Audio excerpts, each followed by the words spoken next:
Hey, what's going on, guys? Aarava here, and welcome back to my F1 2017 Career Mode, episode number 124 today for the Russian Grand Prix in Season 7 here. If you did miss the last one, that was uploaded just about a week ago, so be sure to go check that one out before you see this one at the Bahrain Grand Prix. Definitely a damage limitation, the Bahrain Grand Prix, always is on this game. But coming to Russia, feeling a bit more confident. Russia definitely is usually a pretty good circuit, and it should be for the Mercedes team, obviously using the engine power to good use down the back straight and also the main straight there. You can see we had an R&D comparison there, and the engineer wanted just to point out where we were. We're still on paper in the pecking order behind Ferrari and Red Bull, although it seems like Force India and Renault definitely are ahead of pretty much all of us, I think. If you look at the first three races, you know, both Perez and Hülkenberg both dominating the races they've won, so we'll see how that goes. But we've got given a new rival, which is Sebastian Vettel, which, if you did watch last episode, I actually mentioned that I kind of wanted either Verstappen or Ocon maybe, because I feel like I could have definitely beaten them every single time consistently, and if we beat our rival, obviously that helps towards the reputation level. And looking at the comments and also what it was at the end of the episode in terms of the reputation level, it looked like we're maybe leaning towards trying to aim to maybe get a good reputation with Ferrari, because we've beaten them so far 3 out of 3 times, both the drivers, so the reputation level's the highest out of all the top teams for them. And one of the comments I remember from last week's episode was that maybe I should just focus on Ferrari, but now that Vettel's my in-game rival, it might make things a little bit tricky, because I now have to try and beat Vettel in this rivalry. Otherwise, I don't think I have a very good chance of getting a contract from them mid-season. So we're going to have to pull the socks up here and really get the elbows out in terms of, you know, trying to get this done in qualifying and the race. You know, we have to try and beat Vettel in qualifying. But the tricky thing is, usually, I can't say for 100% sure, but I feel like every time you get given a new rival, that rival instantly gets a performance boost. You know, the AI just works a little bit better. They just go a little bit faster. And so that may be an issue for us, because although we have beaten them comfortably so far, now that he's my rival, he may just randomly get a lot faster. So we'll see. We're in qualifying now, short qualifying, of course, until we get to the mid-season way. At the moment, it's overcast conditions on our second flying lap. It was sunny in the first part. It's actually going to start raining right at the end of the session, where we come across the line, and it's going to be provisional pole position. And then we come to what is the strangest post-qualifying crash I've ever seen, just across the line. And Hülkenberg, just for some reason, his AI just doesn't see the fact I'm clearly there, not moving off that line I'm taking. I was just slowing down. The session had already ended, so I was just going to go slowly back into the pits to, you know, just see if that maybe could help me keep pole position, because you never know with AI. Sometimes they speed up or slow down if you fast forward basically, and they get the simulated lap. But Hülkenberg, yeah, crossed the line there. He didn't go faster than me, so I already had pole confirmed. And both of us were on the cooldown lap then, basically coming back into the pits, and I was clearly not going to deviate from my racing line. I was just keeping a steady straight line pretty much, and lifted off the throttle just to protect the tyre wear, basically. And Hülkenberg just came in and slammed into me, lost his front left tyre. Thankfully, you know, the FI didn't, correctly so, in my opinion, didn't give me any kind of penalty for that. I felt like that I was knowing wrong, but just a very odd crash I thought I would include into the video, because that was a very strange one. I never had it happen post-qualifying, like after the sessions ended, on the cooldown lap for the car, for a crash to happen with the AI. So that was very, very odd. But anyway, we're going to go towards then the full grid, and then get into this race off pole position. So before the off, let's remind ourselves of yesterday's qualifying session with a look at the starting grid. It's Mercedes in pole position then, with Nico Hülkenberg alongside. Looking down the rest of the grid, we have Hamilton, Verstappen, Kimi Raikkonen and Perez, Ricciardo, Ocon, Massa and Jolyon Palmer, Sainz, Grosjean, Sebastian Vettel and Magnussen, Wehrlein, Kvyat, Lance Stroll and Stoffel van Dorn, Alonso and Marcus Ericsson rounds off the grid. Now it's almost time to lights out, so let's go down to the track.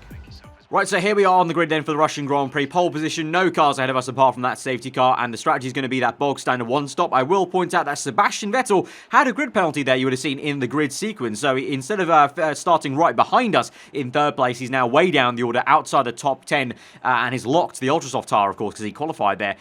So that's going to be great for us in terms of beating him for the rivalry, but we've still got to do the work off the 5 red lights to see what kind of getaway we can get, and then just try and control the race, hopefully, from the lead. Let's see as we go now towards those 5 red lights. So round number 4 of Season 7, the Russian Grand Prix. We wait quite an age for the lights to go out, but eventually they are, and it's a pretty okay start for us. It's a slow one, it looks like, from Nico Hülkenberg there, as he is straight away under pressure from 4th man Verstappen, who's going to get up in 3rd place right now. Hamilton's being squeezed out. He's going to try and go on the left-hand side there as we're tucking on the inside to defend. We swoop back to the racing line, but behind us it's all kicking off as Hamilton tries to go around the outside. Doesn't quite work out for him. It's Verstappen in 2nd at the moment. Then you've got Hülkenberg 3rd, but Perez now, you're about to see in the top left, his name tag popped up there. So Perez is trying to get 3rd place if he can on the left-hand side of Hülkenberg there. So Verstappen's cleanly away in 2nd, trying to chase after us. But behind there, you can see the 2 rivals in the championship so far, of course, has been me v Perez v Hülkenberg really in the standing so far. And so these 2 go side by side, and it looks like Hülkenberg's going to miss out, and he's down to P4 now. So Perez, great start for him,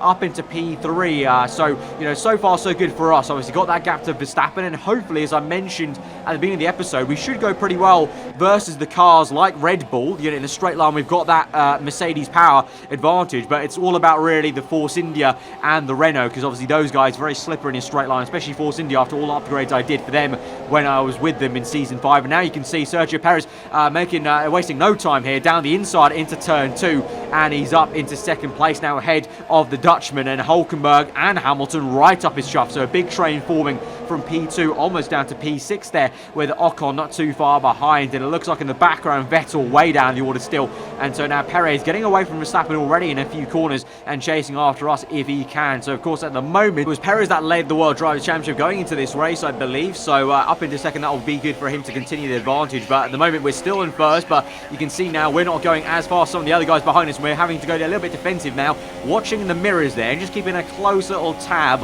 on where Perez is. I'm not to the inside again, going defensive. We go back to the racing line though to get the braking nice and slow. Got a lock up though on the right tyre, but we park it on the apex effectively on the exit of turn 2 and through turn 3, able to keep that in the lead right now. And on lap 3 again under pressure there, Perez right up our gearbox, and behind also Verstappen. We're forming a little bit of a train, bit of a trolley train here, and going again just a little bit to the middle of the track, and then going back to the racing line, locking up though on the right tyre. Now Perez may have a very good chance now. So under pressure here at the moment at the Russian Grand Prix. We go on to lap 4 now. I think Perez is going to have a very good chance maybe to overtake us. We go and try and break the toe as best we can to the middle of the track once again. Now through to the racing line, but again to the inside there to break the toe and go a little bit defensive. But behind us is actually me as we go dramatically back to the racing line. It's going to be Hülkenberg, the one to make the move around the outside of turn 2. It's a lovely move there for the German on the Dutchman in the Red Bull there. Verstappen, who has to tuck in behind Hülkenberg, and Hülkenberg now is up into P3. So after a really slow start off the front row, he's slowly making his way back and getting that composure back now as we move on to lap 5 now. And again, Perez may have a good run, and again we're going to just break the toe, play it clever. We know that with the slipstream it's going to be a pretty easy move for him, but if we can try and break that, then that's the best bet. But now he's got a good run now with DRS. He's on my inside. The proximity arrow is there. We go wide a little bit to give him the room, but we do manage to keep it ahead. So although we did go deep and gave him the room, all the room in the world really, to make that overtake, we are still able to keep the lead. So promising stuff at the moment in terms of that defensive driving. And now move on to the next lap. I think this is now Hülkenberg has got a really good run as we again go defensive on Perez, and we go back to the racing line. But now Hülkenberg, just like he did on Verstappen, round the outside of turn 2, and I think it's going to be another move there from Hülkenberg, and it's deja vu for the German, and he's up into 2nd place now. So great start for him, and now he's fully back into the racing seat, and now we're basically back where we were in terms of me and him 1-2 from the grid. And so now it's going to be about if he can make anything work, unlike Perez or Verstappen. And here we go on to lap 9. He's there on the inside. We go squeezing him in. A little bit of contact was made there as I misjudged how much alongside he was. We go break a little bit early to make sure we don't lock up there, pin him to the inside. He's still there though. We're neck and neck, banging tyres around the outside though in 4th gear. Got the good traction, and so for now staying in P1, but clearly Hülkenberg now a lot more aggressive than Perez and Verstappen ever was. And now on the off-camber chicane, we've lost the back end, and Hülkenberg has barged his way past there, got the elbows out on the left-hand side of his car, and he's up into 1st there. So we just lost the back end. It's a very tricky chicane. The tarmac really just doesn't want to make your car grip there, and just simply lost it. And Hülkenberg very opportunistic, and fair play to him down the inside there, and just like a little bullet down the inside, and he's up into 1st. And we're going to have to try our best to maybe close back up to him here through this back down the main straight. Can we get the slipstream? Doesn't look like it, as now we've got the Force India darting around, although we'll try it down the inside. We've actually gone for a very late dive bomb there.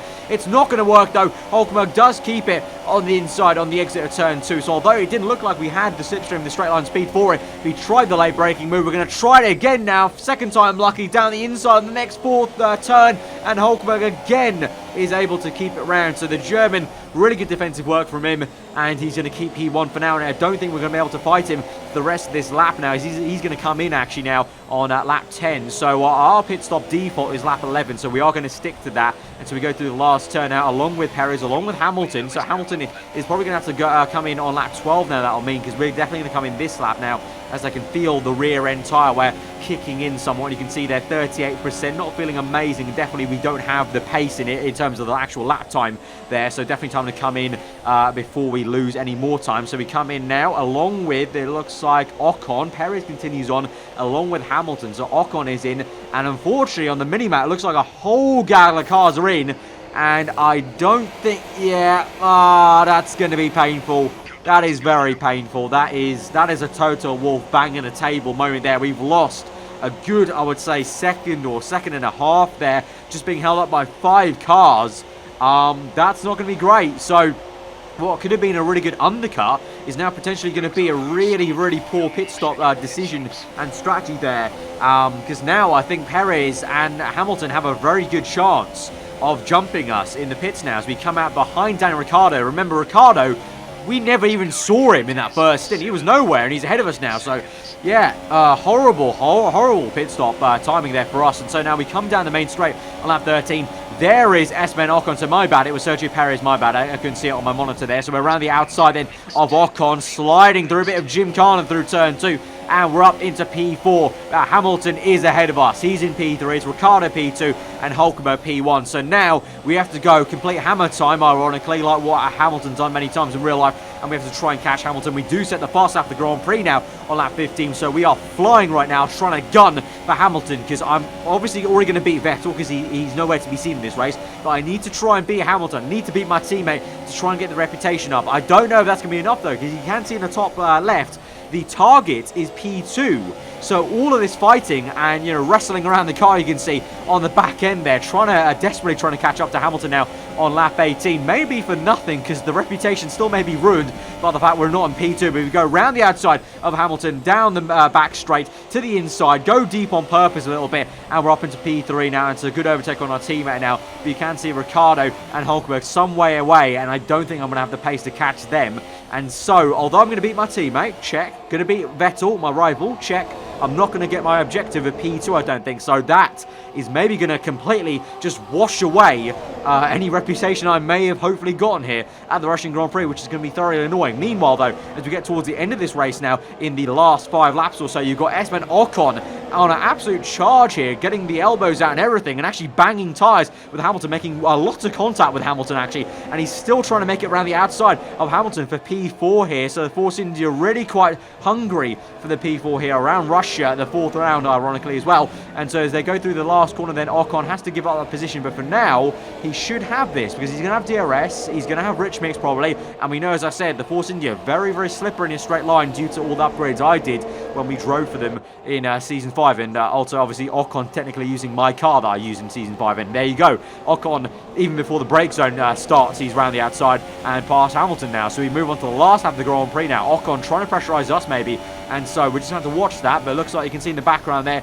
in the mirrors and proximity arrow, Ocon nowhere near us there. So we should have that nice and comfortable as we go through turn 2 there for P3. But as I said, it's going to be, a bittersweet race in terms of we've got, I've done the best job I can in terms of Hulkenberg just came in there, and then, the only thing I could have changed was maybe when I made a pit stop, but, you can't I can't guess that every single car is going to come in on that lap pretty much. And so that's a little bit unfortunate. So Hulkenberg comes in across the line and he's going to win the Grand Prix. Ricciardo's going to be one that comes in second place. And Ricciardo, look at that. He waits till the last lap of the Grand Prix to set the fast lap of the Grand Prix. So just showing that Ricciardo had a lot of pace in the tank. So even if I wanted to try and catch him, he was just chilling out, and he was still able to stretch the gap, and then just bangs in a purple there at the end. But we come through the second last corner, now the last corner, and it's going to be still a pretty nice podium position, you know. We can't be too disheartened by a podium freaking position, but obviously the only thing I care about at the moment is the reputation level, and well, we're going to have to wait and see what it is, but I just don't think it's going to be too great. So Hulkenberg wins, Ricciardo second, us third, and that could actually mean potentially we are up into the lead of the Drivers' World Championship, because that was Ocon in P4, I believe Hamilton was P5, I think that, I want to say Verstappen was P7 then, or P6, sorry, and so I think Perez was P7, so I think Perez way down the order actually from what was a really good start from. Yeah, he's down to P7, so in the standings, we actually lead the Drivers' Championship by 1 point, so actually, it's a fantastic episode for us in terms of, you know, the championship itself. Obviously, we don't care about the constructors because I'm leaving the team, or hopefully leaving the team midway through, but lead the way by 1 point to Hulkenberg. But now here we come to the end, rivalry update, and we do beat Vettel, 7 points to 2, so good job there, thumbs up. You can see -4 for the target, and then +2 for beating our teammate. We don't actually technically get anything for beating our rival, and so the reputation on Ferrari does not shift, it stays where it was. So yeah, that's why I say a little bit of a bittersweet ending to the episode nonetheless, even though we do lead the championship. So that's the way the cookie crumbles, unfortunately. But guys, if you have enjoyed the episode, smash that like button. Let me know what you thought in the comments below. If you're new around here, then do get subscribed for weekly Formula 1 content. I've been aarava. Hope you enjoy the rest of your day, and I will see you guys next time.